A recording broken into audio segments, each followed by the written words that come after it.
As people become older, they become more independent, which means that peers play a greater role in their lives. With this comes peer influence from others, which can result in peer pressure. For example, in the AP College Board stimulus, The Holdout by Norman Rockwell, a woman who is a part of an all-men jury has to face the pressure of her peers who are trying to get her to side with them.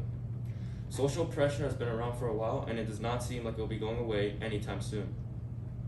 Nowadays, the use and influence of social networking is continuing to grow, with the most used social networking among teens being Instagram.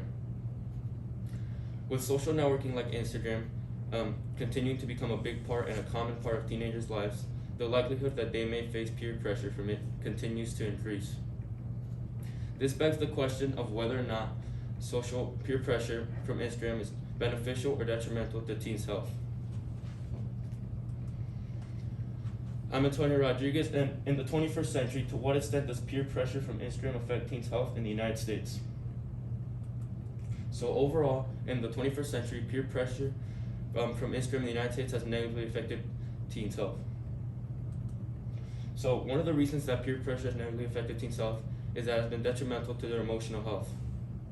Peer pressure can cause decreases in self-esteem through unrealistic expectations, it can increase self-harm, and it can cause unhealthy changes in weight.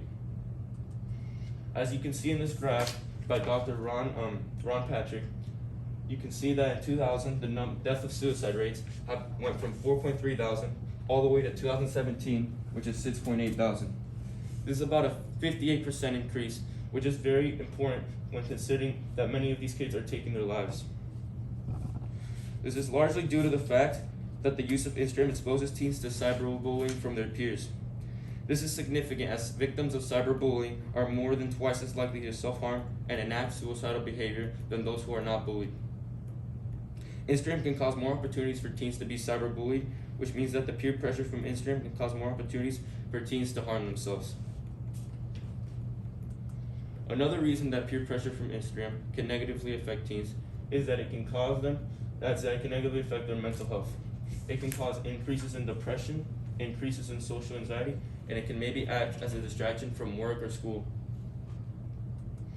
As you can see in this graph by Jenna Palermo, taking a student's perspective, those who have experienced peer pressure through Instagram are 63% of the majority, while those who have not are only 37% in the red. Out of those 63%, 78% have shown signs of depression, while only 22% have shown signs of not being depressed. This is important because it shows a correlation between peer pressure from Instagram and increases in depression. The use of Instagram by teens leads to increases in peer pressure, which then leads to increases in depression. This is important because teens who are depressed are far more likely to have difficulty concentrating and experience memory loss, which could then lead to poor academic performance. This next graph also shows the increase in social anxiety from social media from the year 2010, where it was at 11% of the population of teens had social anxiety, all the way to 2020, where it has now increased to 25%, a 14% increase. This also shows an increase in social anxiety, which can be the outcome of peer pressure. An increase in anxiety can interfere with school, relationships, and enjoyment of life, which therefore means it could potentially control your life. Peer pressure from Instagram also contributes to teens' decision making. It can cause teens to become incapable of making their own decisions, and it can give them an incapacity to handle one's affairs. For example, in this diagram or image by teacher and researcher Jacobo Picardo, you can see that 74% of teens rely on Instagram to influence their purchasing decisions, 81% of teens are influenced by what their friends post, and 47% of teens have Instagram as the highest influence when making purchasing decisions. This demonstrates a severe lack of independence and a severe reliance from Instagram by teens. This is detrimental to their well-being, as peer pressure from others may cause them to make decisions that they wouldn't normally make without the influence of others. This results in a lack of identity, which is harmful as identity development in teens is important, and failing to establish it can lead to confusion of who the person thinks they are. So some solutions to this problem can be to encourage teens to seek help from a specialist to better cope with their peer pressure, Same thing with parents, to encourage parents to have open and honest conversations with their kids so that they can also better help cope with the peer pressure, and also have teens set boundaries for themselves so they don't do things that they wouldn't have done without peer pressure. However, some of these limitations are that it prevents teens from having a way to connect to others, and it doesn't give them a sense of belonging.